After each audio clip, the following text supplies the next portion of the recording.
And Professor Steg said, "The far, far future." The machine stopped. We were hanging in the air above a grassy plain with a very small grey mountain beneath us. "There," said Professor Steg. "It's now an extinct volcano. But look!" On the side of the extinct volcano was carved the face of Splod, still recognisable even though it was much eroded by time and weather. It had, in the single eye, a huge green emerald, a perfect twin to one that we had attached to the time machine. There it is. "Right," said Professor Steg. "Grab me that special shiny stone." I went over the side of the basket and down the rope ladder. I pulled the emerald out of the eye socket. Below me, on the plain, a number of brightly coloured ponies were gathered. When I picked up the emerald, one of them shouted up at me, "You must be the man without the milk. We have heard about you in our tales." "Why are you a pink pony with a pale blue star on the side?" I asked. "I know," said the pony with a sigh. "It's what everybody's wearing these days. Pale blue stars are so last year." Professor Steg leaned over the side of the balloon's basket. "Hurry up," he called. "If the volcano is going to go off, it could do it at any moment." The volcano made a noise, like a large burp, and the middle of it collapsed in on itself. "We thought it would do that," said a green pony with sparkles in its mane.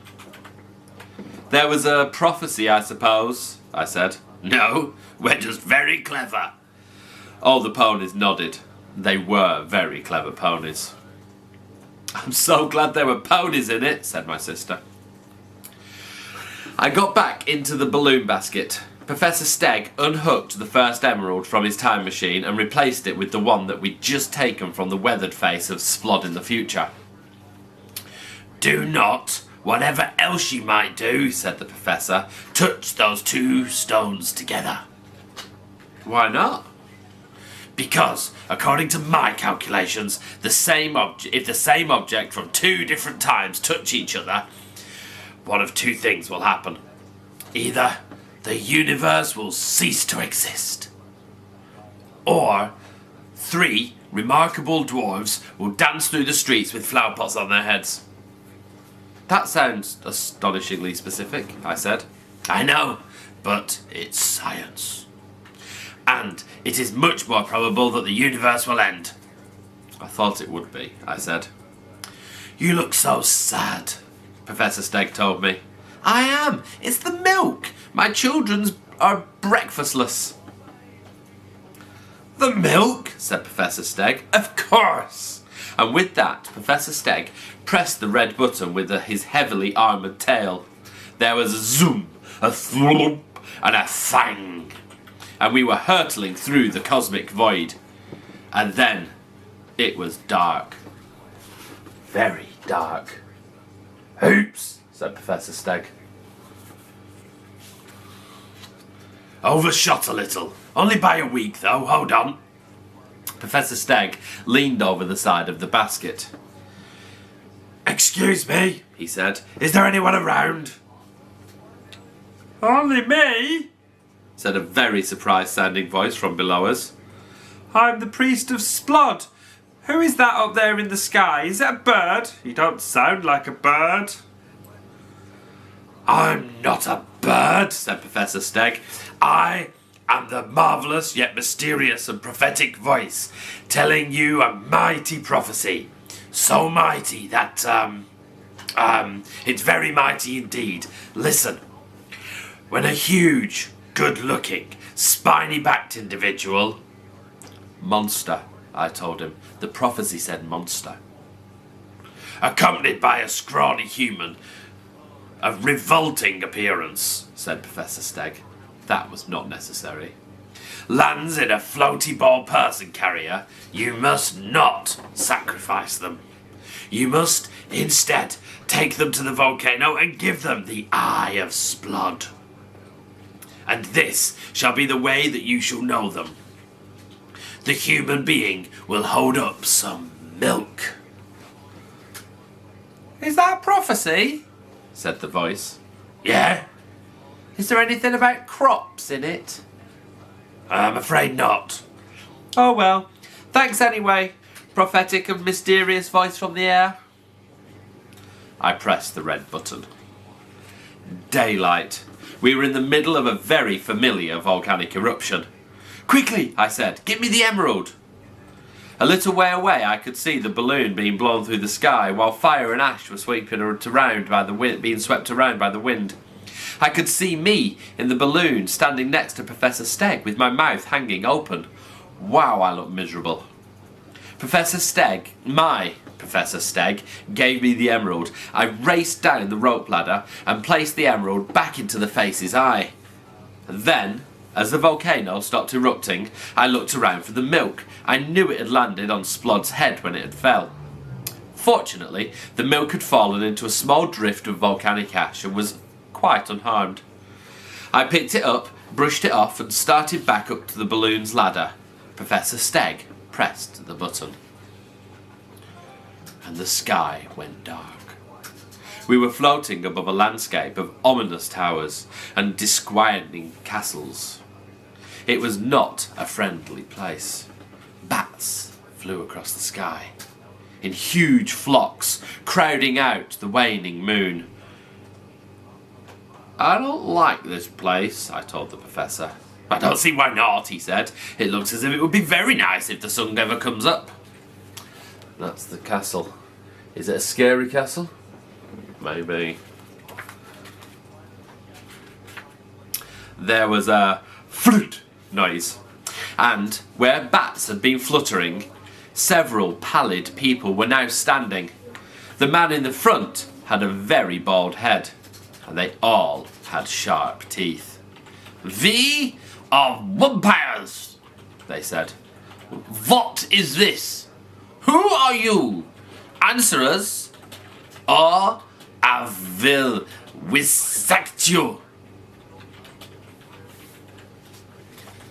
"I am Professor Stegg," boomed the Stegosaurus. "This is my assistant. We are on an important mission. I'm trying to get back to the present. My assistant is trying to get home to the future for breakfast." At the word breakfast, all the vampires looked very excited. "We have not had our breakfast," they told us. "We normally have wiggly worms with orange juice on them. Orange juice makes the worms even wigglier, like wandering spaghetti. But if we cannot eat worms, we will eat assistant, or even roast professor." One of the vampires took out a fork and looked me up and down in a very hungry sort of way. The boldest, most bulging-eyed, rattiest of all the vampires said, "What is this box?" "It is my finest invention," began Professor Stegg proudly, but I interrupted. It's to keep sandwiches in," I said. "Sandwiches?" said the vampires. "Sandwiches," I said with as much certainty as I could muster. "We thought it was a time machine," said the head vampire with a sly, sharp smile, "and we could use it to invade the world." "Definitely sandwiches," I told him. "What happens if I press this button then?" asked the lady vampire. She had long black hair that covered most of her face and peered out at the world with one suspicious eye. She pressed the button. We went forward 6 hours in time. "See," said the professor happily. "All this place needs is to brighten up a little. Just a little bit of sunshine." The head vampire said, "What?" and dissolved into a cloud of oily black smoke, and so did all his friends.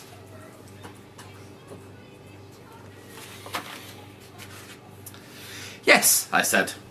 It is a nice place here, after all, in the daylight. The Professor tinkered with the jewels and the strings and the buttons, and then he said, I think I've got it properly fine-tuned now. This next press should bring you back into your own time, place, and breakfast. But before the tip of his tail could touch the button, a voice said, I'll explain later. Fate of the world's at stake. And a hand grabbed, and the milk, which I'd been carrying safely for so long, was gone. I turned just in time to catch a glimpse of a fine-looking gentleman with his back to me, holding my milk. Then, the hole in space through which he had reached closed. My milk! There's a hand coming out to grab it. He did say he'd explain later, said the Professor. I'll be inclined to believe him. The hole in space opened again, and a voice shouted, Catch! And the milk came rocketing through. Fortunately, the milk struck me in the stomach. And, in clutching my hands to my belly, I caught the milk. There, said the Professor, everything is back to normal. He did say he'd explain later, I pointed out, and that was not much of an explanation. But it's not later yet, said Professor Stegg. It's still now. It won't be later until later. He was rearranging the pebbles and stones and string on the top of the time machine box. Final coordinates entered, he said. Then it's off to your house for breakfast. Does that mean that there's a Stegosaurus in a hot air balloon outside? I asked my dad. There is not, he said, for reasons that will become apparent. I think that there should have been some nice wumpires, said my sister wistfully. Nice, handsome, misunderstood wumpires. There were not, said my father.